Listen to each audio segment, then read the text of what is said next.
Espero que un poco ajetreado el día para todos, pero gracias a Dios porque nos hemos podido reunir en este estudio bíblico y para iniciar vamos a dar gracias al Señor para que esta palabra pueda ser para nosotros de provecho, que podamos también transmitirla a nuestros hermanos el día domingo. Así es que vamos a inclinar nuestros rostros y vamos a orar al Señor. Padre nuestro que estás en los cielos, santificado sea tu nombre en esta tarde. Te damos gracias por estar en tu presencia, porque nos das la oportunidad, Señor, de alabarte, de bendecirte y en especial de aprender de tu palabra, porque tu palabra se renueva cada mañana y es un alimento, Señor, reconfortante para nosotros. Ayúdanos, Señor, a recibirla, a entenderla y también podamos el día domingo entregarla a nuestros hermanos con amor, con la gracia del Señor y que tu Espíritu Santo nos guíe. Gracias, Señor, por todo y todo te lo pedimos a través de Jesús nuestro Señor. Amén. Amén. Mis hermanas y hermanos, esta lección corresponde a la del día 24 de diciembre. Si ustedes se fijan, nos saltamos la número 16, producto que el domingo pasado no hubo escuela dominical, pero para seguir la secuencia de lecciones y en relación a la fecha que también celebramos, entonces corresponde la lección 17, el nacimiento del rey. El texto para el estudio está en Mateos 1, comenzamos desde el 18 hasta el final, se fijan que el 1:18 tiene hasta el 25 y luego continúa todo el capítulo 2 del versículo 1 hasta el 23. Entonces estaríamos trabajando en Mateos 1, la segunda parte, y todo Mateos 2. La verdad central dice, puesto que Él es el Rey, Jesús es digno de nuestra adoración y alabanza. Y el versículo clave está en Isaías 7, versículo 14. Por tanto, el Señor mismo os dará señal. He aquí que la Virgen concebirá y dará a luz un hijo y llamará su nombre Emanuel. Entonces, el versículo clave no está en Mateo, sino que está en Isaías 7, 14. En primer lugar, cabe mencionar que este libro de Mateo está escrito, como bien dice su nombre, por el discípulo Mateo. Mateo, ustedes recordarán que fue un discípulo llamado por Jesús y él en su vida secular era publicano y eso quiere decir que era un recaudador de impuestos. Por lo tanto, la fama de Mateo no era muy buena, porque en ese tiempo todo lo que implicaba recaudar impuestos tenía que ver con que el Imperio Romano tenía la posesión económica de las tierras de Israel. Entonces no era visto con buenos ojos Mateo. Sin embargo, a pesar de su fama de estafador, de explotador, en cuanto a la economía, Jesús lo mira con misericordia, como nos llamó también a nosotros, y fíjense que inclusive le cambia hasta el nombre a Mateo. Mateo es el nombre que Jesús le puso y significa don de Dios. Quiere decir que es un regalo de Dios. Y el nombre de pila de él era Leví. Es un nombre con el que él vivía en su vida previa a que Jesús lo llamara. Este libro de Mateo fue escrito durante la segunda mitad del siglo primero. O sea, estamos entendiendo que entre el año 50 y el 80 después de Cristo, este libro más o menos en esa época fue escrito. Y parece que Mateo da indicios que su escritura estaba dirigida a un lector judío, porque enfatiza básicamente en el cumplimiento de las profecías. De acuerdo, vamos a ver un poquito el contexto social y cultural de esa época y por eso se hace hincapié con real importancia en que para los judíos era muy importante que se cumplieran las profecías. Y además está escrito en arameo, es decir, estaba pensado netamente para que el pueblo judío tuviera un acceso a lo que era el cumplimiento de las profecías y por lo tanto al cumplimiento del plan de Dios para con su pueblo Israel, ya que estaba dicho con anterioridad que él traería un rey que iba a liberar a su pueblo.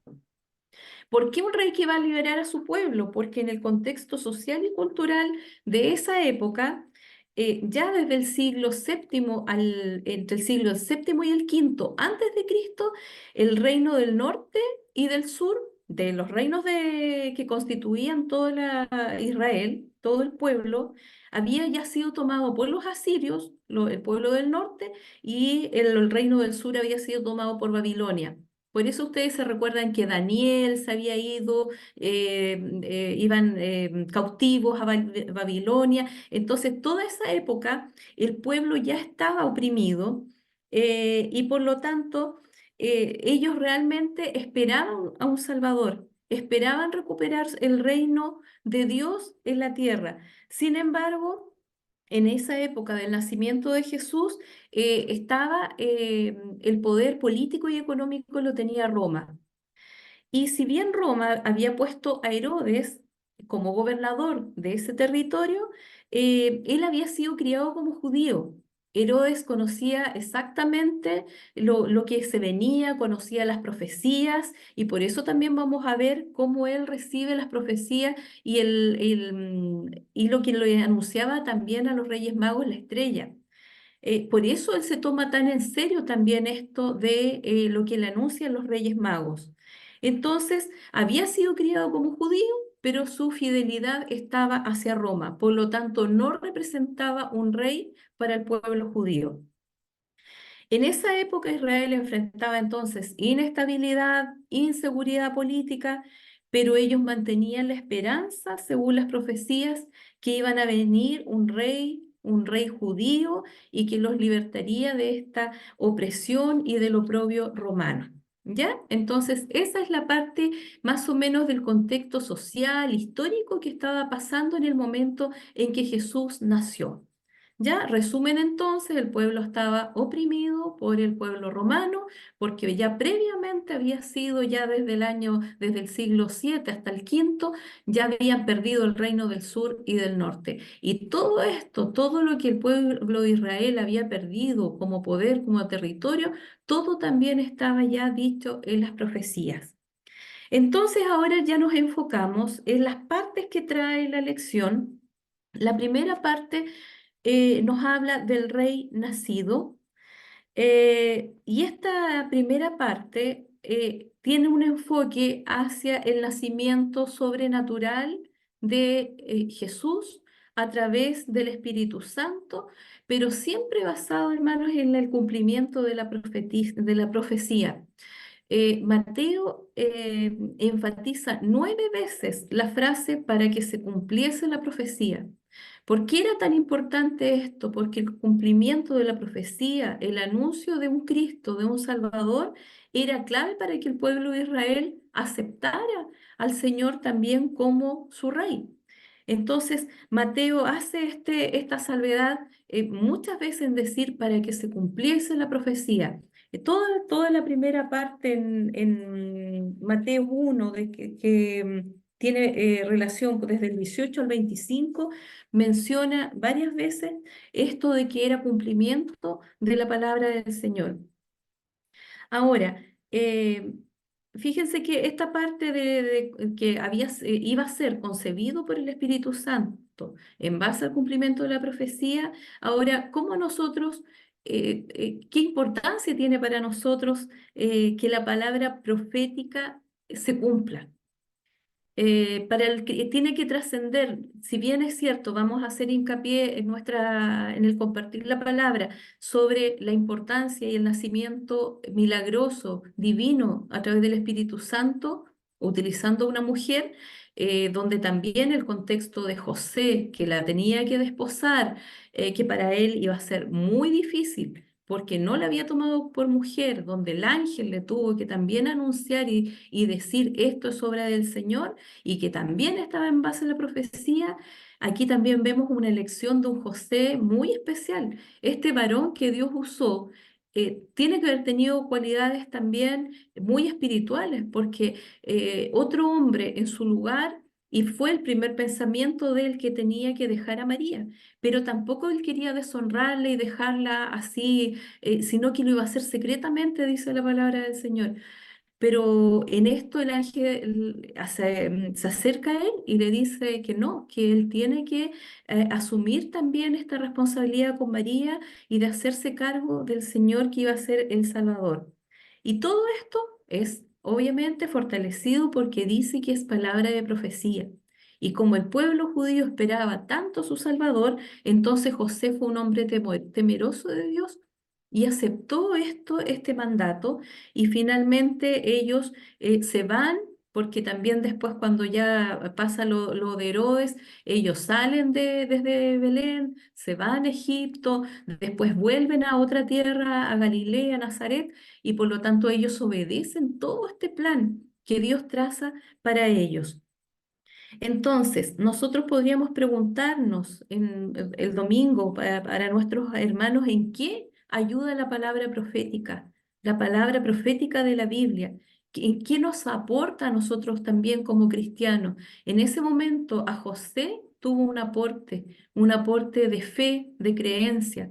Para nosotros también esto significa el confiar en la profecía de la palabra, es crecer espiritualmente y nos ayuda a comprender mejor la palabra del Señor.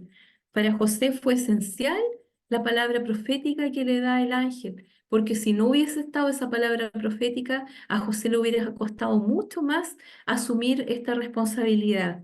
Y así nosotros, como hijos de Él, a nosotros la palabra profética nos ayuda para nuestro crecimiento espiritual. Y ahí es donde nosotros le damos una función práctica también a lo que es la palabra. No solamente contar la historia de María y José como una linda historia, como cómo vino este niñito Jesús a nacer, sino lo que implica para nosotros el trascender en nuestra vida espiritual. La segunda parte se enfoca que se llama Se busca el rey, se enfoca en los magos por una parte y por otro lado se enfoca en Herodes, ¿ya? Usted me imagino que ya leyó con anterioridad la palabra, entonces y ya conocemos vastamente esta historia que van los Reyes Magos, van donde Herodes, le dicen que ellos han recibido a través de las estrellas, de las estrellas, de los anuncios, porque ellos, uno entiende los Reyes Magos como que practicaban magia, pero era mucho más que eso, era una práctica de astronomía prácticamente, así como ahora los astrónomos estudian las estrellas, la ubicación, los planetas, ellos eran estudiosos. ¿Ya? No eran personas que andaban adivinando porque sí, sino que el cielo también les daba señales y ellos anunciaban como actualmente ahora son profesiones totalmente científicas. ¿Ya?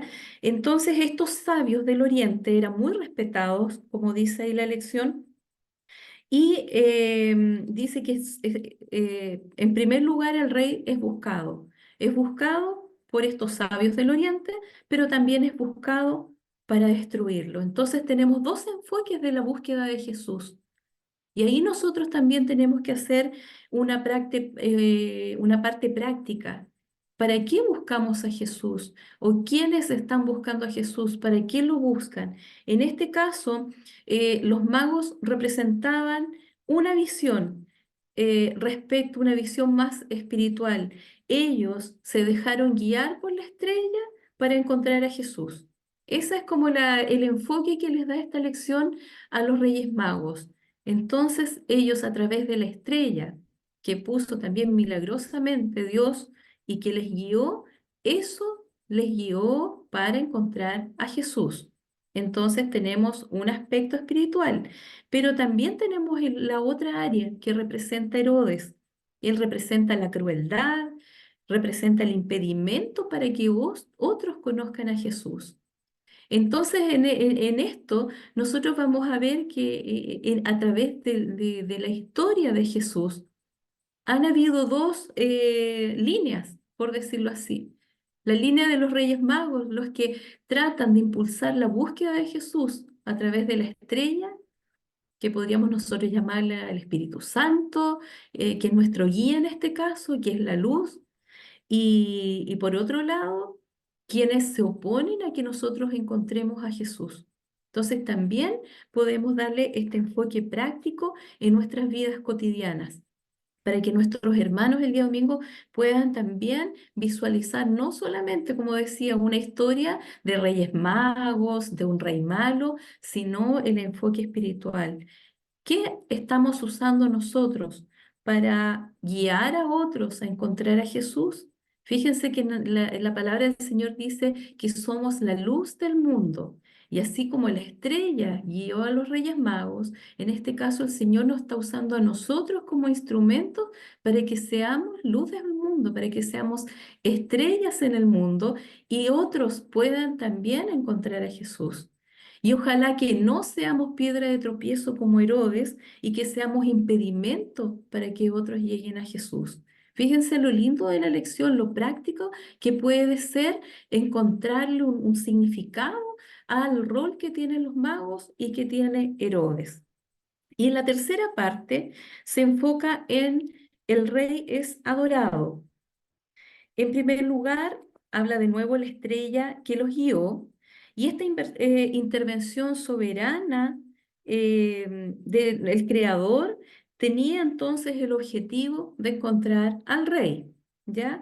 Era una intervención, dice acá, soberana del creador del universo porque el que hubiese una estrella tan notoria, porque los reyes magos eran sabios del oriente, o sea, no pudo haber sido cualquier estrella, tiene que haber sido tan notoria que esto fue divino totalmente, fue sobrenatural y por lo cual esto los llenó, dice, y hace un imperativo y lo exalta, dice que fue como de gran gozo para ellos.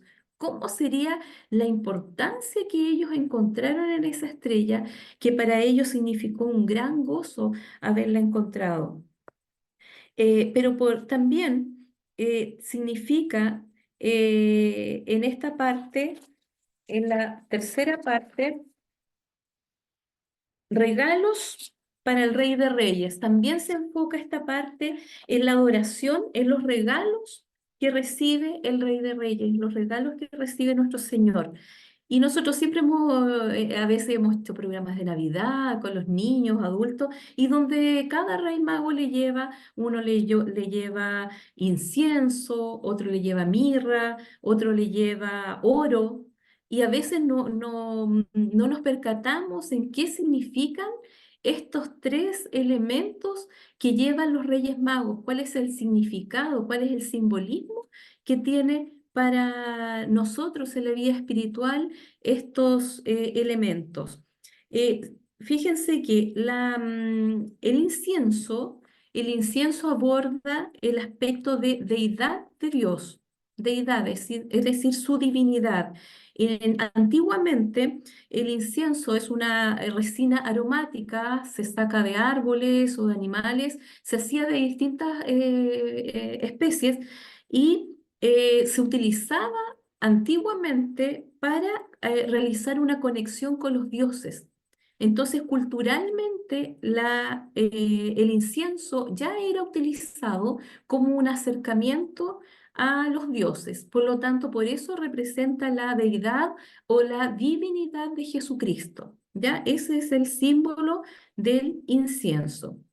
Es una resina aromática, como les decía, y en este ámbito de la deidad también se ve su ámbito de sumo sacerdote. Recuerden que Jesucristo pasa a ser nuestro sumo sacerdote y a través de él se rompe el velo, ya no hay otra intercesión, no hay nada más sino que Jesucristo es nuestro intercesor y por lo tanto en ese rol de sumo sacerdote se hace también esta conexión con el incienso, ya que se ocupaba también en los ritos cuando se iba a hacer entrega de holocaustos o de sacrificios. ¿Ya? Ahí entonces hay un cumplimiento también de la palabra del Antiguo Testamento. La mirra.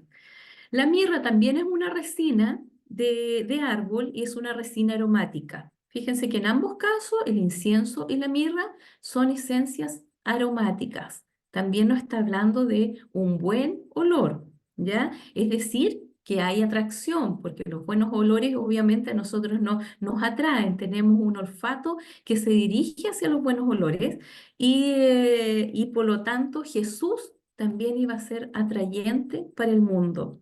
Entonces la mirra, aparte de ser una resina aromática, era medicinal y por eso la mirra se asocia también al sacrificio de Cristo, ¿ya?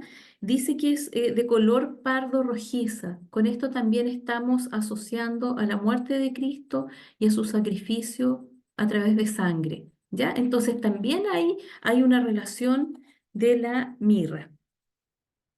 Entonces la mirra simboliza la muerte que iba a tener que vivir nuestro Señor. Y por último, el oro que resalta la realeza y el reinado de Jesús por los siglos de los siglos. Es decir, que su reinado dice que no va a tener fin y por lo tanto el oro representa este aspecto de la divinidad de nuestro Señor y por lo cual tiene que ser adorado, ¿ya? Entonces, toda esta parte, perdón. Toda esta parte dice que al final el oro simboliza la realeza y como tal un regalo del Rey de Reyes. Él, como Dios mismo, es un regalo para nosotros. Es un regalo de oro, por decirlo así. Es como, imagínense, lo más preciado. Nosotras las mujeres que nos gusta un poquito de repente usar cosas doraditas, que imagínense una joya de oro, uno la cuida. ¿Cuánto más nuestro Señor? El Señor mismo representa el oro, representa la realeza y se entrega a sí mismo por regalo a nosotros. O sea, desde su nacimiento ya pasa a ser un regalo, desde su misma deidad y también a través de su muerte.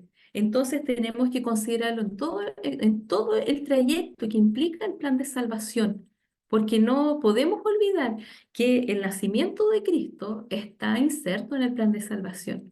Cuando el hombre había perdido toda esperanza de reconciliación con su Creador, entonces Dios tenía a su Hijo Jesucristo para generar esta reconciliación.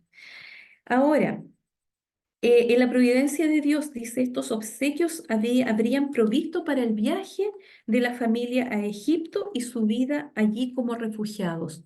No nos olvidemos entonces que Jesús, sus padres terrenales, tuvieron que irse a Egipto, evitando que Herodes pudiera matarlo porque había dado un dictamen que los niños menores de 2 años tenían que ser muertos, porque él sacaba las cuentas y que por lo menos tenían que tener alrededor de 2 años Jesús. ¿Ya? Y ahí también esto comprueba que los Reyes Magos no llegaron al pesebre.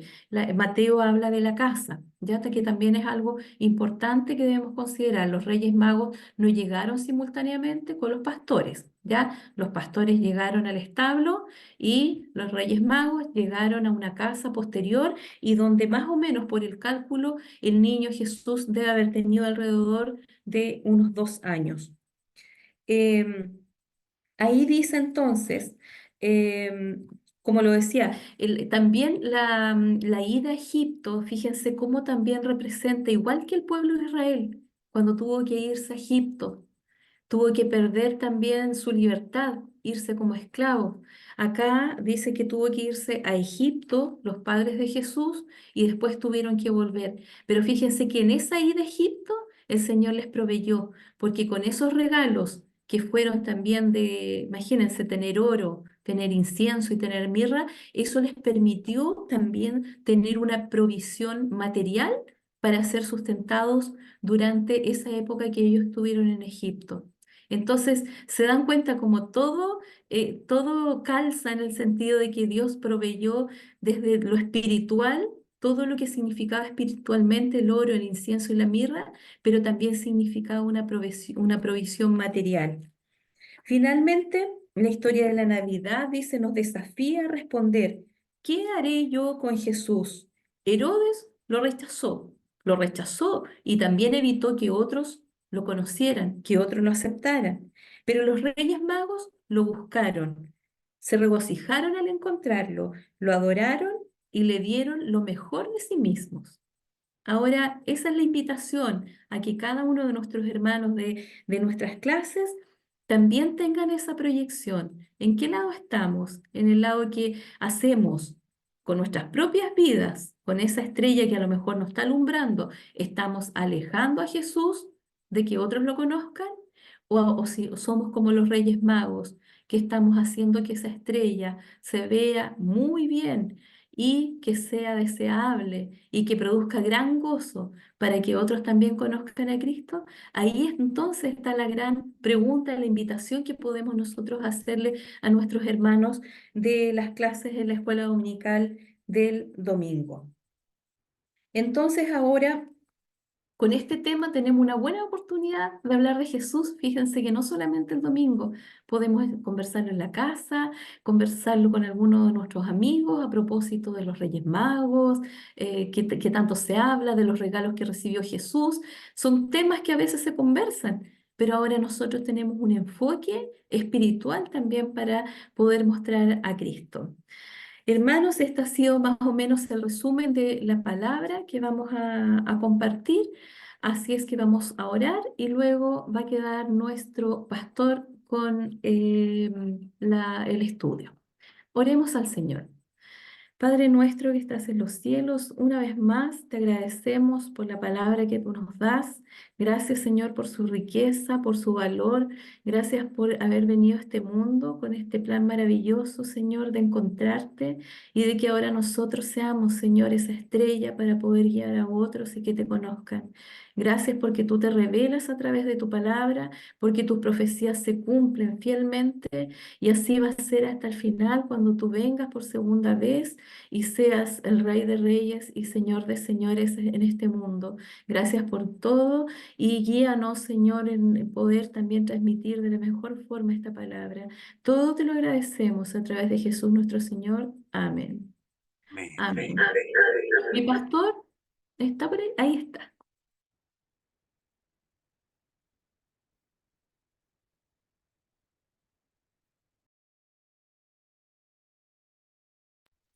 Está muteado. Está mi hermano, hermana Mixi. Ahí. ¿Me escucha? No. Ah, sí. Ahora sí. Sí. Muchas gracias, hermana Mixi, muy hermoso. Dios la usó maravillosamente y doy gracias a Dios porque, perdón, hay un grupo de hermanos que está preparándose para el día domingo con la seguridad tan grande de halagarnos con la presencia del Señor, dejar que el Señor produzca en nosotros estas vivencias espirituales que por bondad de Dios y la presencia del Espíritu Santo las podemos lograr nosotros. El Señor les bendiga, hermanos, en la lección que hemos tenido y que Dios bendiga a cada uno de nuestros anexos, la escuela dominical, que esté bajo la bendición del Señor. Deseo a todos los profesores que Dios les bendiga ricamente. Y no olvidemos, hermanos, lo grande que Dios nos entrega a la vida que no tiene ningún sentido sin Cristo. Hoy nos damos cuenta que nuestra vida tiene el mayor sentido en la tierra cuando hemos conocido al Señor. Que Dios les bendiga.